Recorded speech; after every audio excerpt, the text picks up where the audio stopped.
Hello students, कैसे हैं आप लोग। मैं प्रशांत भारती फिर से स्वागत करता हूं सक्सेस मैथ के ऑनलाइन प्लेटफॉर्म पर। आज हम लोग पढ़ने जा रहे हैं ज्योग्राफी में एक महत्वपूर्ण टॉपिक का नाम है ज्वार-भाटा। टॉपिक का नाम है ज्वार-भाटा। ठीक है, तो सबसे पहले देखते हैं कि ज्वार-भाटा कहते हैं किसको है।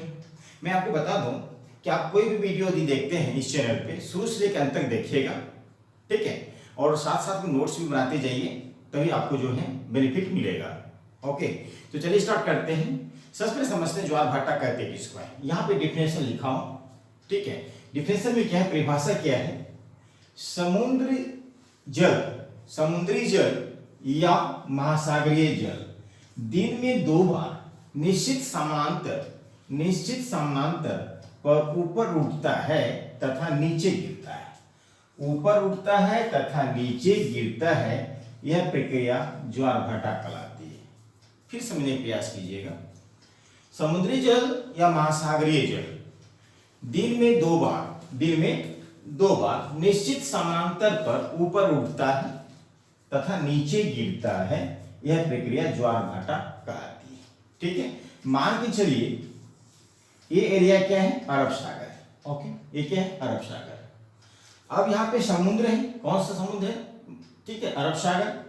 अब जब इसका पानी जो है स्थल की ओर जाएंगे, कनेक्शन से समुद्र का पानी स्थल की ओर आएंगे,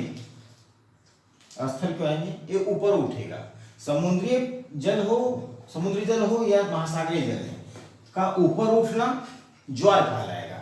वही नीचे गिरना क्या कहलाएगा, भाटा कहलाएगा। ठीक है, ज्वार और भाटा। ज्वार का मतलब क्या हुआ, पानी का स्तर जो है ऊपर उठना, और भाटा का मतलब क्या हुआ, पानी का स्तर नीचे गिरना।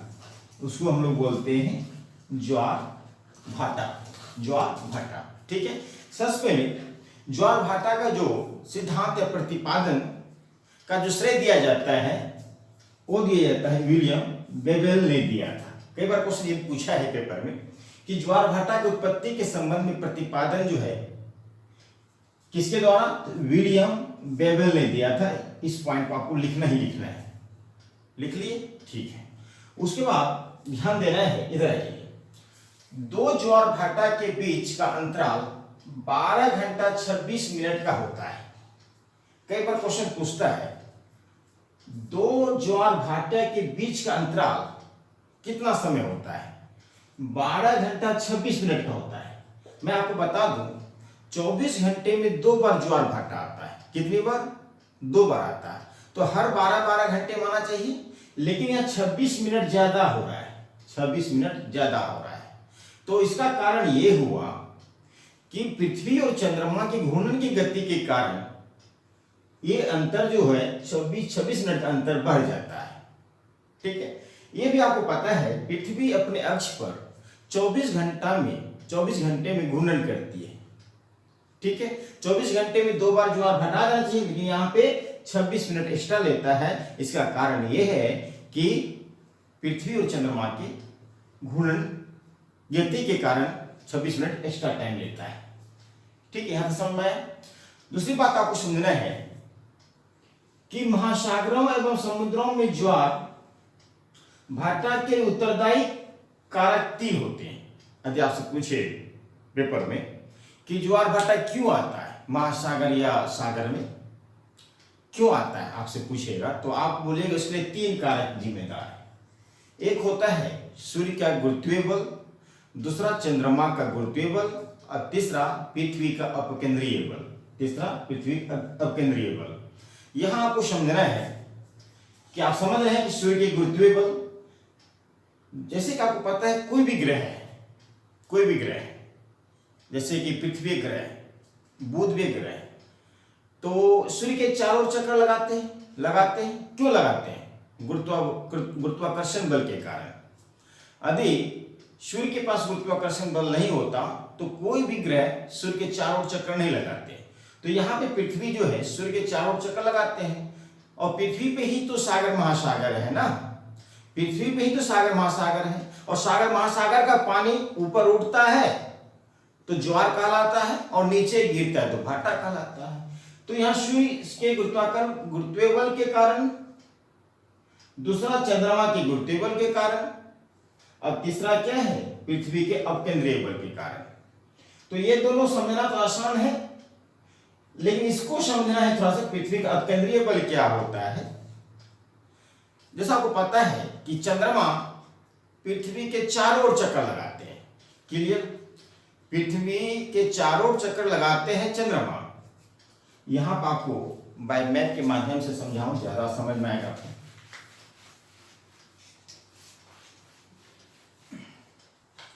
ये पृथ्वी है, ये चंद्रमा है, इनके चारों ओर चक्कर लगाते हैं। अब इनका जो पृथ्वी जो है,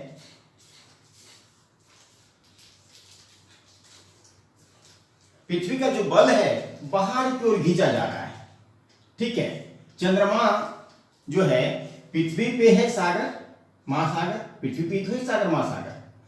अब इनका जो खिंचाव है, चंद्रमा जो है अपनी ओर खींच रहे हैं, तो इसको बोलते हैं अपकेंद्रीय बल।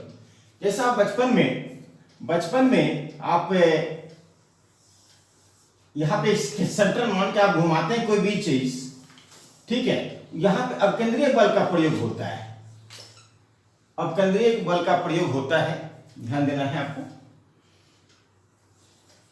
तो यहां अपकेंद्रीय बल, गुरुत्वीय बल और 3 कारक आपको याद रखना है। उसके बाद हम बात करेंगे ज्वार जो आता है वो 2 प्रकार का ज्वार होता है, एक दीर्घ ज्वार, यदि हम बात करें ज्वार के बारे में, एक होता है दीर्घ ज्वार,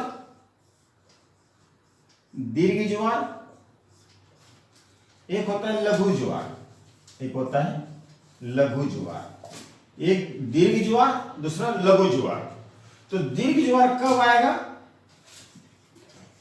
पूर्णिमा एवं अमावस्या के दिन जो है दीर्घ ज्वार आता है।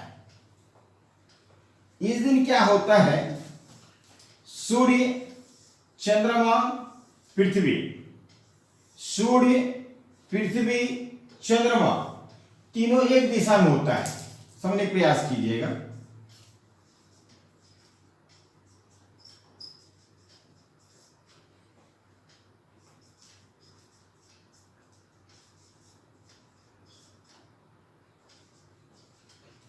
अब यहां देख रहे हैं सूर्य, चंद्रमा, पृथ्वी तीनों एक दिशा में है।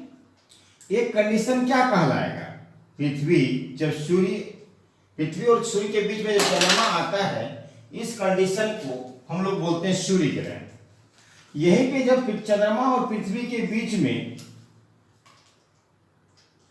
जब चंद्रमा और सूर्य के बीच में पृथ्वी आता है तो हम लोग बोलते हैं चंद्र ग्रहण। क्या बोलते हैं, चंद्र ग्रहण। तो सूर्य ग्रहण और चंद्र ग्रहण के समय ये घटना घटता है, ठीक है। ये घटना कब घटता है, पूर्णिमा और अमावस्या के दिन ही में सूर्य ग्रहण और चंद्र ग्रहण होता है। सूर्य ग्रहण होता है अमावस्या के दिन और चंद्र ग्रहण होता है पूर्णिमा के दिन। तो याद रखिएगा, दीर्घ ज्वार कब होगा, पूर्णिमा और अमावस्या के बीच ही होता है। इस बात को आपको लिख लेना है कॉपी में, ठीक है।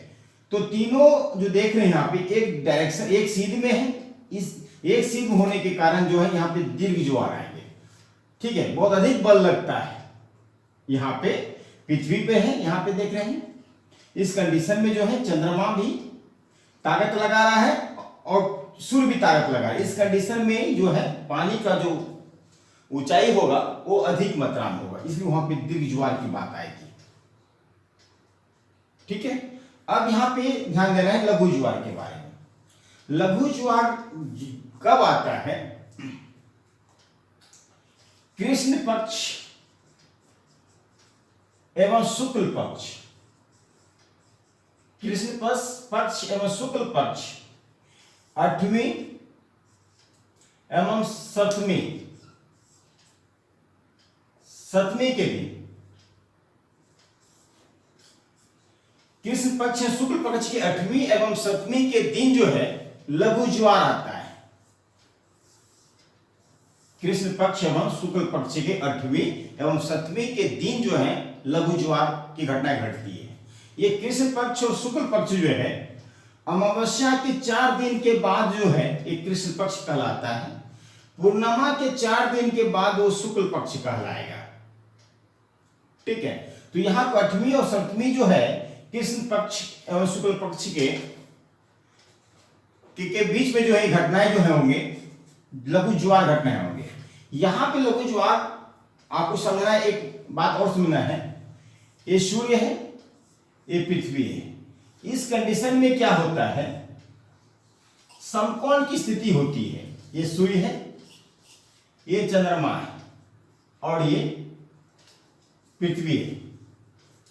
तो इस कंडीशन में, इस कंडीशन आपको देखना, ये बोलना है आपको, दीर्घ ज्वार तब आएगा जब सूर्य चंद्रमा पृथ्वी एक डायरेक्शन में, एक सीध में हो, तो दीर्घ ज्वार आएगा। लघु ज्वार क्या होगा, जब सूर्य और पृथ्वी चंद्रमा के बीच में समकोण की स्थिति हो। क्या बनाता हो, समकोण बनाता हो। ये देख रहे हैं यहाँ पे 90 डिग्री कोण बन रहा है, ये समकोण बन रहा है ना। तो यहाँ पे क्या देख रहे हैं, पृथ्वी के चारों ओर चक्कर लगाते हैं कौन, चंद्रमा। तो चंद्रमा घूमते घूमते जब इस डायरेक्शन में आता है, समकोण की स्थिति में आता है, तभी लघु ज्वार होगा। ठीक है, तो इस कंडीशन में क्या होगा, सूर्य तो इधर लगा रहा है अपना गुरुत्वाकर्षण बल और चंद्रमा इधर लगा रहा है। इस कंडीशन में क्या होगा, लघु ज्वार होगा, ना कि दीर्घ ज्वार होगा। क्लियर? तो आइए अब हम इस बात समझते हैं। कई बार क्वेश्चन पूछता है पेपर में कि विश्व में सबसे अधिक ऊंचा जो ज्वार आता है वो कहां आता है। तो याद रखिएगा, फंडी की खाड़ी है कनाडा के पास, फंडी की खाड़ी। क्या लिखेंगे, विश्व में सबसे अधिक ऊंचाई पे जो ज्वार आता है, ऐसे लिखिए, विश्व में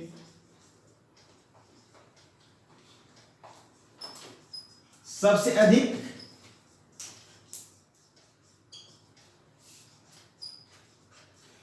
ऊंचा ज्वार लगभग 15 से 16 मीटर ऊंचा, फंडी की खाड़ी, कनाडा में एक फंडी की खाड़ी है, तो वहीं पे जो है विश्व का सबसे ऊंचा ज्वार आता है। मतलब पानी का जो ऊंचाई है लगभग 15-16 मीटर ऊपर उठ जाता है। विश्व में सबसे अधिक ऊंचाई पे ऊंचा ज्वार देखा जाए तो फंडी की खाड़ी याद रखिए, क्वेश्चन कई बार पेपर में पूछा है। वहीं भी हम भारत की भी बात करते हैं, भारत में सबसे अधिक ज्वार जो है वो कहाँ होगा, भारत में सबसे अधिक ऊंचा ज्वार कहाँ पाएगा, वो आएगा यहाँ पे, मान लीजिए भारत, यहाँ पे एक जगह है, यहाँ पे उसका नाम है ओखा तट। ये तट है यहाँ पे,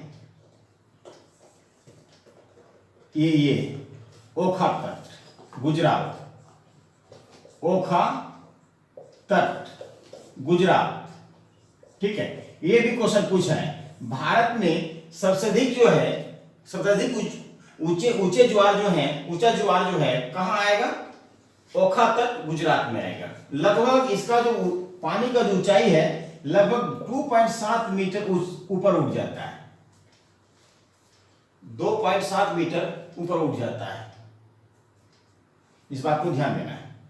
अब इन क्षेत्र में जो है बहुत अधिक मात्रा में ज्वार आता है, अरब सागर में बहुत अधिक मात्रा में ज्वार आता है, इसलिए इस शहर में डेल्टा का निर्माण नहीं हो पाता है, क्योंकि नदी की द्वारा जो बहे हुए पानी है, जब ज्वार आता है इधर साइड में, तो अपने साइड जब में पानी जो है, मिट्टी का जो मलबा है, ठीक है, वो अपने साथ में लेकर बाहर की ओर आ जाती है। इसलिए शहर, इस शहर में अधिक ज्वार आने के कारण तो है यहाँ पे जो है डेल्टा नहीं बन पाता। फिर इधर डेल्टा बनेगा, इधर बंगाल खाड़ी में डेल्टा बहुत बनता है, क्योंकि इधर ज्वार भाटा बहुत कम आता है।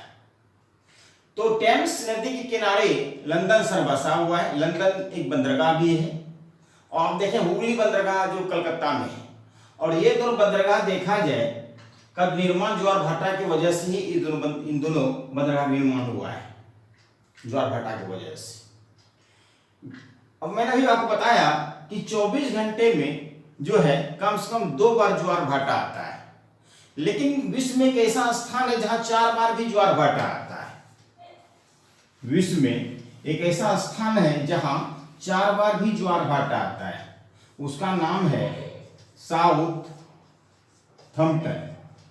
साउथहम्पटन जो एक जगह है, ये कहाँ है, ध्यान देना है आपको। ये इंग्लिश चैनल है और यहां पे एक सागर है, उत्तरी सागर। ठीक है, तो यहां पे इंग्लिश चैनल के ऊपर में लंदन है, लंदन है, ये ही है, ये स्थान है, ये है साउथहम्पटन। साउथहम्पटन ये उत्तरी सागर है, ये उत्तरी सागर है और ये इंग्लिश चैनल है, इंग्लिश चैनल सागर है, ये इंग्लिश चैनल सागर है। ठीक है, अब 2 बार ज्वार इधर से आता है, अब 2 बार इधर से आता है, तो याद रखिएगा साउथहम्पटन एक ऐसे स्थान है जहां 4 बार ज्वार भाटा आता है, 4 बार ज्वार भाटा आता है 24 घंटे के अंदर में।